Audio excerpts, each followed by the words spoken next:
Hello snowboarders of the internet, I'm your host Avran LeFeber, and in this video we'll be reviewing the West Captain Achab Snowboard for 2020-2021. This review was made possible with the help from the Splitboard shop in Utah.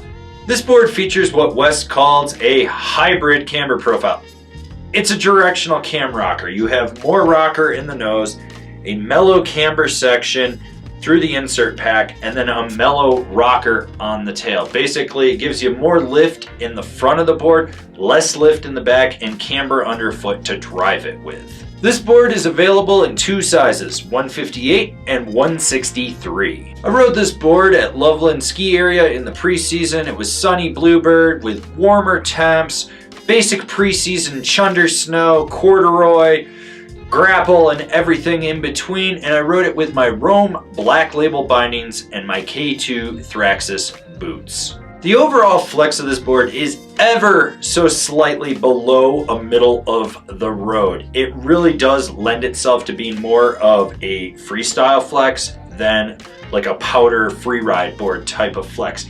You have an immense nose that is softer. It stiffens up through the front insert pack to the back insert pack, and then it gets a little bit softer again out in the tail with a little bit of torsional give. Now when it comes to stability, the nose up here flaps like an albatross about to take flight. It's just slapping the ground, and those reverberations come right to the front foot where you will actually feel it. The camber section is mildly stable. If you get into really firm rutted out terrain, you're gonna get your body jarred and you're gonna feel it. The tail, still chattery, but it's the tail, so you know, pretty much the front of the board is taking the brunt and then the tail's just sort of there.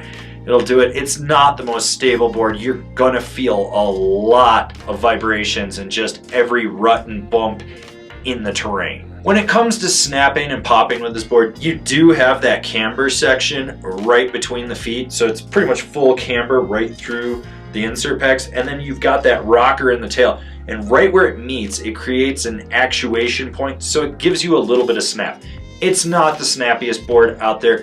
It'll get the job done, but you really have to just load that camber section to get it to activate so that it'll rebound and you'll be able to pop. What's nice about buttering with this board is the flex. You got this huge nose with rocker and it's just softer, so when you get your weight way out over it, it locks in and it holds. It never really fights you. With the tail, you got a smaller rocker section in there, and you just have to make sure that you balance on it right and it stays locked in. Basically, if you're going in slush or pow, you're gonna have no problem buttering with this thing. So look at the upkick in this nose. It's so abrupt and so elongated that if you keep your weight out over it, you shouldn't have any problem buttering around on it. With the softer flex and the camber profile of this board, you're limited on how you carve. If you really aggressively push into it, it's not going to engage the way you want. It's going to be a little bit sluggish and it's going to have limitations. You'll end up overpowering it. The other problem is where the rocker meets the camber, you don't actually have a grip point right there, so it's kind of loose and sloppy, and you basically steer it just outside the insert packs to engage the turn, and you lose so much of the effective edge and the actual front of the board to drive into it. And the same can be said about the tail. You're losing that contact point and bringing it closer to the back foot. So you're effectively just steering it between the feet or just outside of them. You don't end up with that full length of the board. Can it carve? Yeah, you just have to stay on top of it and be aware that you will overpower it. And I don't mean you could overpower it, I mean you will overpower it. That's the problem with this board. Mellow, quick turns, that's about what it's good for, but if you're trying to rail a hard carve, just be prepared. It's gonna be flopping in the nose, you're trying to grip it underfoot, and then you lose any of the initiation off the tail, so you lose that little spring coming out of a carve with it. So who's this board for? The more freestyle focused freeride guy that's chasing pow and wants a softer flexing board. So here's the thing about this board. I love the shape of it. I love that big elongated nose, that upkick and everything. And on paper, this is another board that should have been exactly what I like out of boards like this.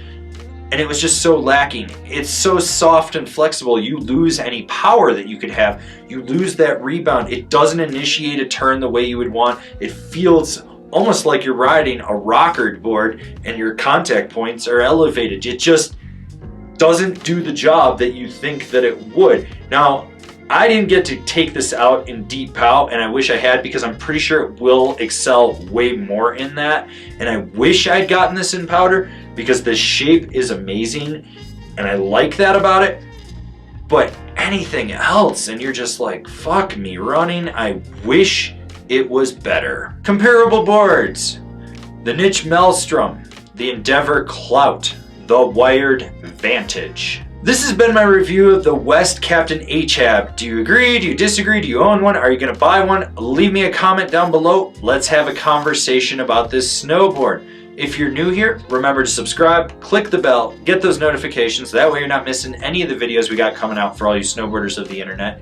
And if you really want to support us and just see us grow out what we're doing over here, swing on over to Angry Snowboarder VIP. I could tell you more here, but I got a video over there that explains it so much better. As always, I've been your host, Avran LeFeber, and I'll see you in another video.